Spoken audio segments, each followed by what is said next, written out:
Hello Scorpio, ito yung reading mo for the month end. Check natin yung mga energies. Pero kahit lumipas yung month end, yung petsa na nakalagay dyan, lahat naman ng readings ko dito ay timeless. Wait lang, ayusin ko lang to. Ayusin ko lang yung mga ano ko dito, gamit. Yarn.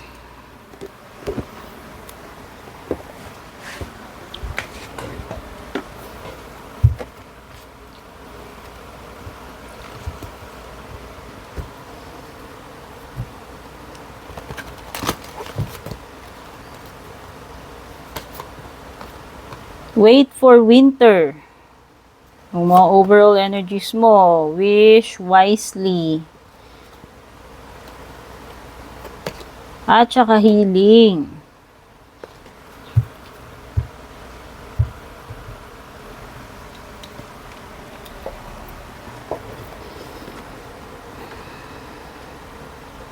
Etong wait for winter na to is may kinalaman sa mga bagay na dapat mo ipagpalipas, Scorpio. Sinasabi dito, during the colder months, the fairy, siguro kung gagawin nating hint ng timing ito, siguro December to February. Okay? During the colder months, the fairy queen of winter will help you manifest your most heartfelt wishes. Wow!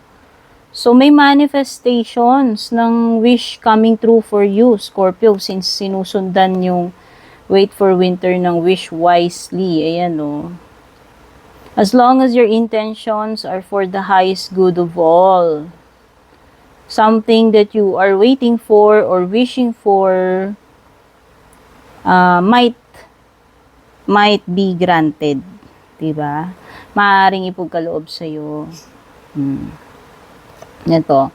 Wish wisely. Use your wishes wisely to manifest your heart's desire and take practical steps towards making your dreams come true. So, hindi lang siya yung basta-basta i-wish mo, tas nandyan na lang sa harapan mo, Scorpio, no?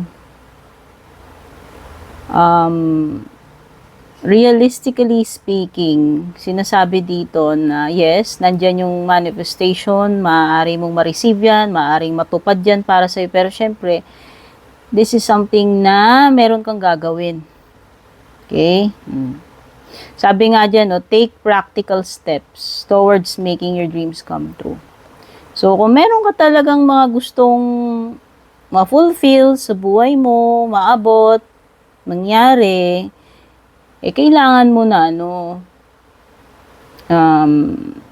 gumawa kung ano yung mga dapat mong gawin or simulan mo. Okay? Papunta doon sa goal mo, sa wini-wish mo. Pero, most likely, kung meron ka ng pinaghihirapan dyan, na simulan mo na, ginagawa mo na, kasi may manifestations na rito eh. So, most likely, kung ano man yung wini-wish mo na yan, hindi siya impossible na, makuha mo.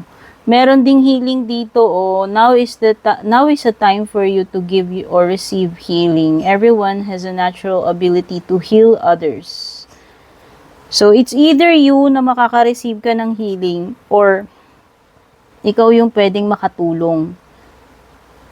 Kung sino man tong person na to, matutulungan mo siyang maging okay uli, gumaling uli.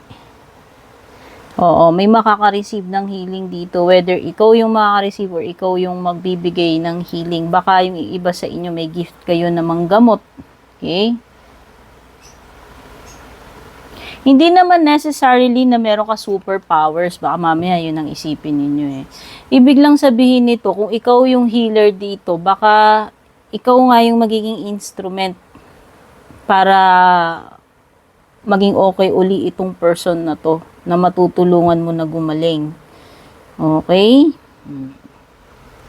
By the way, ang Purple Teen, thank you so much for dropping by para manood ng reading ko. Don't forget to like, follow, or subscribe. Kung hindi pa po kayo naka-like, follow, or subscribe, patap na rin po yung bell icon para updated po kayo. Yung mga interested po sa private reading ko, basa na lang po lahat ng information na kailangan nyo nasa description. Doon po kayo magsadya sa official FB page ko. Nag-iisa lamang po yung Purple Teen FB page. Pero ang alam ko may mga nagpapanggap na ako, kumukopya dun sa page ko. Kaya, isang palatandaan ng mga fake na nagpapanggap na ako kapag ka nag-chat sila sa inyo. Hindi po ako mauunang mag-chat. Never. Hindi ko rin po kayo i-add friend. Okay?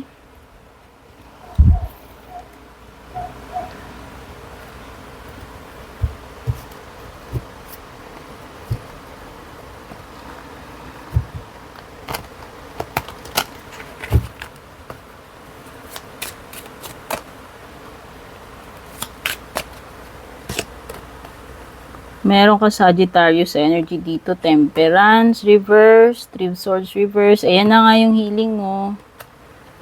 So, pwedeng may kinalaman pala sa love life. Meron ka Ace, Emperor. So, bottom Knight of Wands na reversed. Malakas sa energy ng fire, which is Sagittarius or Aries energy. Pwede rin namang may Gemini, Libra, Aquarius dito since meron kang Ace of Swords. So, nakikita ko dito is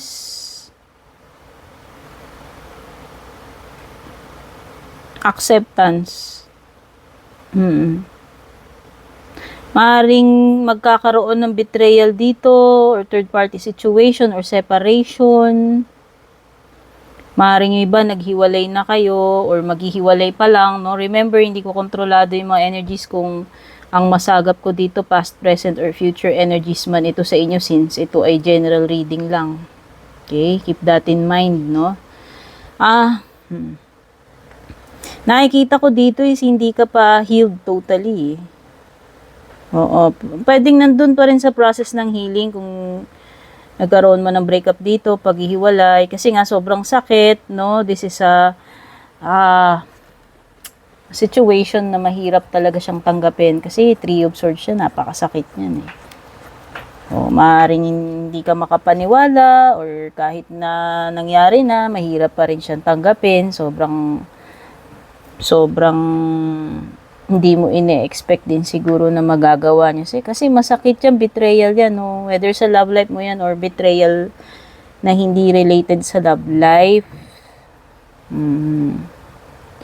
Pero nakikita ko dito, this person you're dealing with, maaaring wala siyang peace of mind dahil doon sa kasalanan na ginawa niya sa'yo. Hindi ko lang ma-assure sa'yo or masiguro kung nagigilty siya, pero wala siyang peace of mind. Okay? Pero nakikita ko acceptance eh. So, kahit nung una, hirap na hirap kang tanggapin, pinipilit mong tanggapin yung napakasakit na pangyayari na yan sa buhay mo. Kasi wala rin man tayong choice. And kung hindi mo rin naman siya tatanggapin, i-embrace, hindi ka rin makaka-move forward, hindi ka rin makakapag-start ng panibago mong chapter or buhay.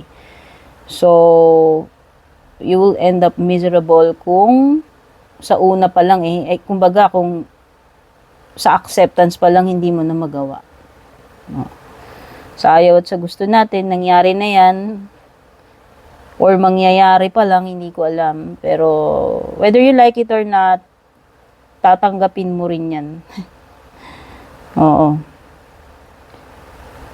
Nakikita ko dito is, maaring matanggap mo, hindi ko sure kung mapapatawad mo, pero nakikita ko doon na hindi na siguro to pwedeng hindi na babalik sa dati. Oo. And meron kang Ace of Swords dito which is a sign ng pagkakaroon na ng clarity. Maaring ito na ay sign ng closure o maaring yung Ace of Swords na yan is a sign na marireceive mo na yung answer na gusto mong ma-receive or malaman. Decision making din yung Ace of Swords na yan. So, pwedeng iba dito, you need to do something tungkol dito sa sitwasyon ninyo or at least kailangan mag-isip ka ng matuwid, ano ba yung dapat mong gawin, makapag-desisyon ka man lang tungkol dito sa nangyayari sa inyo. Ayan no, the Emperor, you need to take charge. Be in control. Ikaw ang bahala. Ikaw dapat ang masusunod dito. Hindi yung ikaw yung nagpapamanipulate doon sa situation or doon sa person. It's time para magkaroon ka ng clear direction, magkaroon ka ng control sa circumstances mo sa buhay mo. Siguro nung una, masyado kang nag-rely dito sa person na to, naging dependent dito sa person na to. Okay. Kailangan mong maging maging firm sa decision mo. Kailangan mong maging alam mo yun, paano ba natin masasabi? Accountable dun sa sinasabi mo. Hindi yung sasabihin mo ganito, ganyan, pero hindi mo naman kayang pangatawanan. Parang ganun. Whether ikaw yan, yung person mo yung tinutukoy dyan. Some of you are dealing with, fatherhood issues, kung meron man.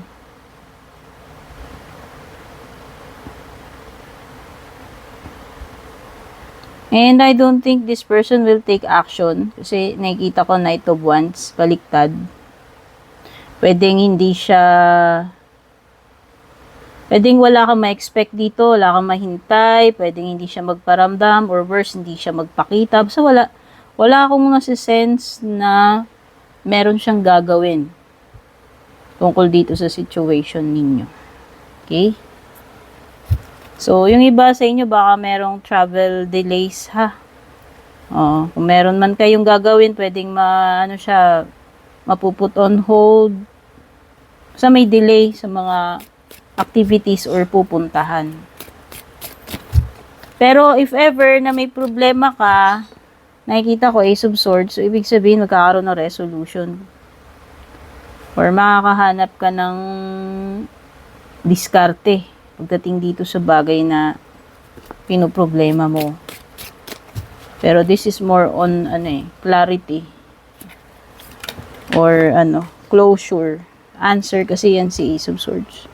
Kumbaga marireveal na yung truth dito kung hindi pa nare-reveal.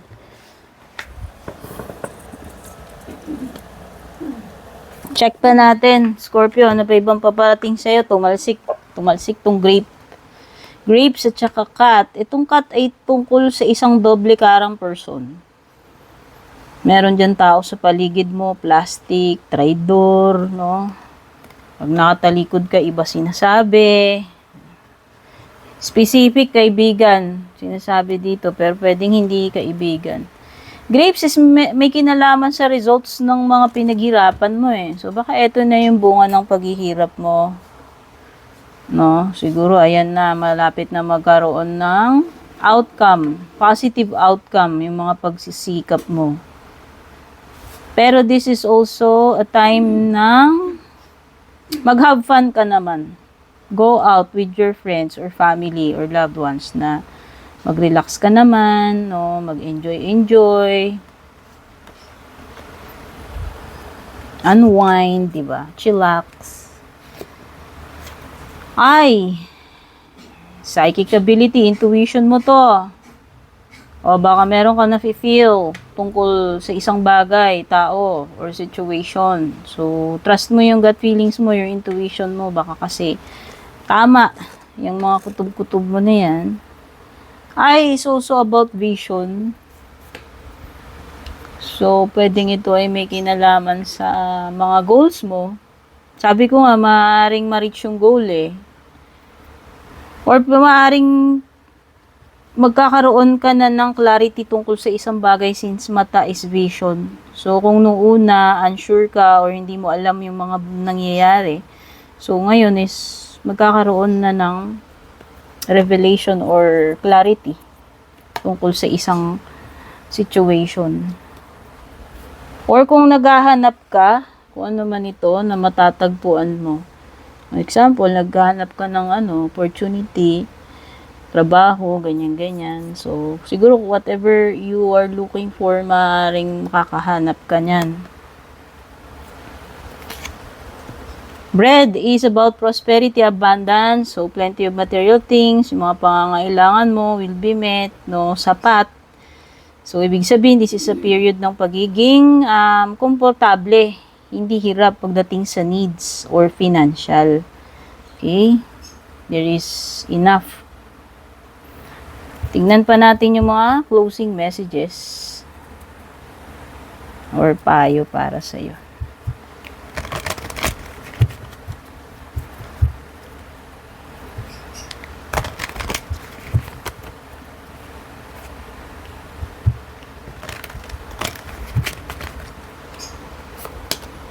Ask your angels. So, ibig sabihin, hingi ka ng guidance sa taas. Especially kung may mga pinoproblema ka or kung naghahanap ka ng answers or direction, guidance, no? Ayan. Pray ka lang at ipapadala sa'yo yung mga kinakailangan mong malaman. Kumbaga, i-guide ka, tutulungan ka. And choose a new direction.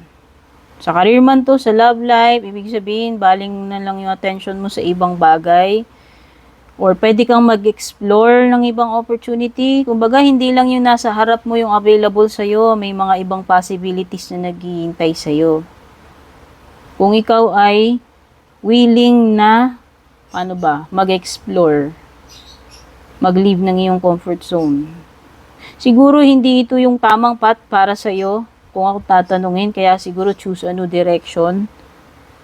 No, makikita mo naman yung mga signs pagka nag-i-struggle ka dyan, pag talagang ang tagal-tagal na wala naman nangyayari, no?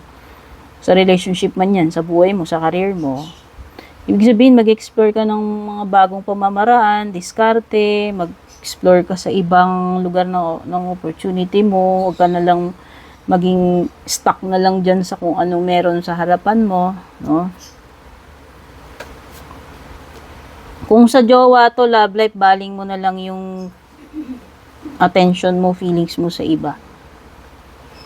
Okay? Oh, meron ditong big no. Kaya kung meron kang mga paulit-ulit na katanungan sa isip mo, specific yan. Kung may gusto kang malaman, baka ang sagot dyan ay big no. Okay?